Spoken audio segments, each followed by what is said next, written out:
বিয়ের 12 বছর পর আমার স্বামী আরও একটা বিয়ের কথা জানালো। আমি আয়নার সামনে বসে নিজেকে দেখছিলাম। আমি তখন 35-এর কাছাকাছি একজন মহিলা। আমার চুলে অল্প পাক ধরা শুরু হয়েছে, মুখের চামড়ায় টান ধরা শুরু হয়েছে, শরীরে অতিরিক্ত মেদ তৈরি হয়েছে। 9টা 5টা অফিসের পর নিজেকে দেখার সুযোগ হয়ে ওঠে না আর।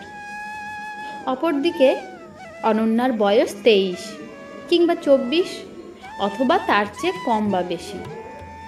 কিছু কিছু মানুষের বয়স ঠিক আন্দাজ করা যায় না বলে ওর বয়সটাও আমি বুঝি না। আমার মেয়ে নুহার জন্মদিনে প্রথম দেখলাম। মেয়েটা সুন্দরী, আমার স্বামীর অফিসের নতুন কলিগ। বেশ ভাব তাদের। সুন্দরী মেয়েদের সাথে সব পুরুষের সখ্যতা থাকাটা স্বাভাবিক। আমি ওসবে নজর না দিলেও অন্যরা কথাটা আমার কানে দিয়েছিল। আমার মা এসে বলল, জামাইয়ের মতিগতি ভালো দেখি না, সময় থাকতে আটকা। আমি হাসলাম। স্বামী কি গরু ছাগল নাকি যে আটকে রাখবো? আমাদের 2 ছেলে মেয়ে, 7 বছরের ছেলে নিনাদ আর 3 বছরের মেয়ে নুহা। আমি আমার স্বামীকে সন্দেহ করি না কখনো। তার উপর রাগ দেখিয়ে বাপের বাড়ি চলে যায়নি। তার পাশে থেকে চেয়েছি তাকে বুঝাতে। তার নতুন বিয়ের কথা শুনেও চিৎকার চেঁচামেচি করিনি। স্বাভাবিকের মতোই দুজনে একই ঘরে থেকেছি। শুক্রবার সকাল সকাল ছেলে মেয়েদের মায়ের কাছে পাঠিয়ে দিলাম। আমার স্বামীকে বললাম, তোমার সাথে একটু বাইরে বেড়াতে যেতে ইচ্ছে করছে। সেও রাজি হলো যেতে।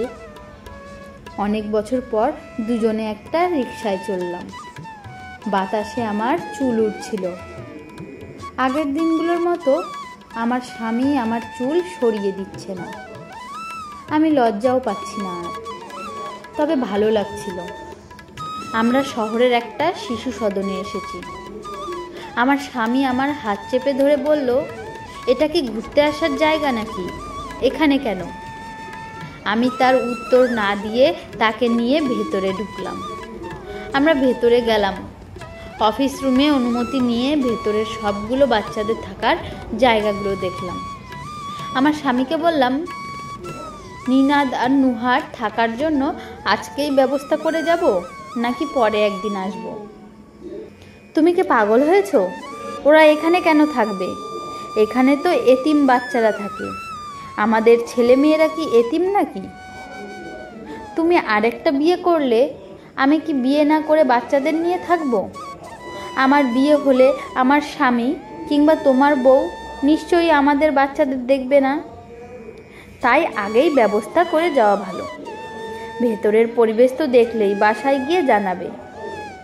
এইরকম পরিবেশে আমার ছেলেমেয়েরা থাকবে এটা আমি কখনোই চাইনি, আর চাইবও না। বাসায় চলো। আমি আরেকটু বাইরে ঘুরতে চাই। পার্কে যাব, আসো। পার্কের বেঞ্চে কাপলদের ভিড়। শুক্রবারে মেলা বসেছে মানুষের। আমরা মাঝবয়সী মানুষের জন্য পার্ক নয়। আমরা এখানে আগের বয়সের মতো বসতে পারি না। একটা খালি মতো জায়গা দেখে বসে পড়লাম।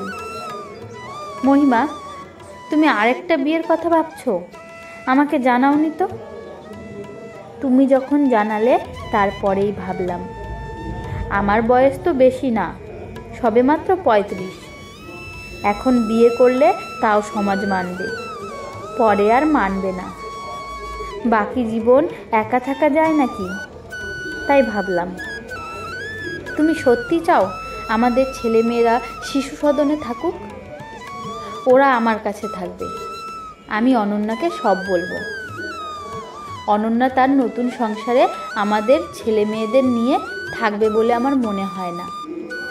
আমার ছেলেমেয়েরা আমাকেই মা হিসাবে চিনে।